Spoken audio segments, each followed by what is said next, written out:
आयजा की मामा असद को बहुत समझाने की कोशिश करती हैं और कहती हैं कि सारा कुछ मेरी वजह से हुआ है, आयजा का इसमें कोई कसूर नहीं है।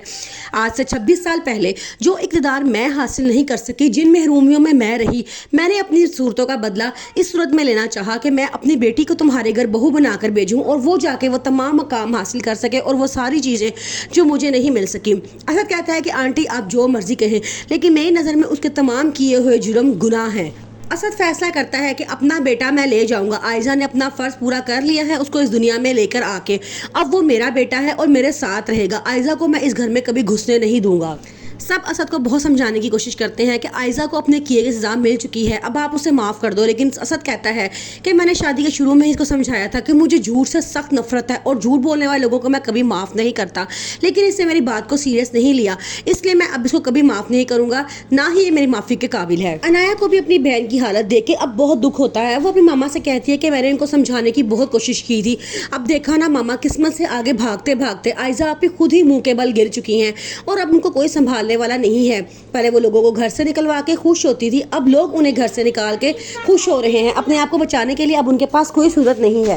आयजा के लिए ये बात अब बर्दाश्त से बाहर है कि रोहान अनाया को वापस उस घर में ले गया है।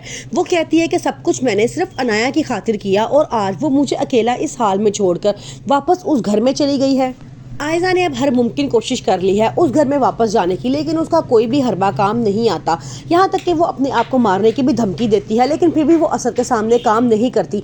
असद कहता है कि अगर उसे मरना है तो मर जाए, लेकिन मेरी तरफ से वो भाड़ में जाए, मैं उसे वापस नहीं इस घर में लेकर आऊँगा। यहाँ तक कि वो उसका बैग भी पैक करवा के वापस रोहान के हाथ उसे घर भिजवा देता है। आयजा अपनी मामा से भी बहुत लड़ती है और कहती है कि सब कुछ खराब आपने किया है, अब आप इसको ठीक करेंगी, आप मुझे उस घर में वापस भिजवाएंगी। लेकिन जब वो देखती है कि उसकी मामा भी इस सिलसिले में उसकी कोई मदद नहीं कर रही, तो अब वो फैसला करती है कि ऐसा बड़ा प्लान किया जाए जिससे खुद ही इमोशनल हो के असद उसे ना सिर्फ उस घर में लेकर जाए, बहुत दुखी और उदास है। वो कहता है कि मैं ऐसा सोच भी नहीं सकता था कि आयजा जैसी लड़की इस तरह की हरकतें करेगी, मेरा घर बर्बाद करने वाली वही है, मैंने उसे कितनी उम्मीदें लगाई थी लेकिन उसने मुझे बुरी तरह से तोड़ दिया है। आशिर और रोहान बहुत परेशान है। वो असद को बहुत समझाने की कोशिश करते हैं कि तुम उसको छोड़ दो फिलहाल, लेकिन वो असद उनकी कोई बात सुनने को तैयार नहीं रहता। वो रातों को देर से घर आता है और अब वो काफ़ी डिस्टर्ब रहना शुरू हो चुका है।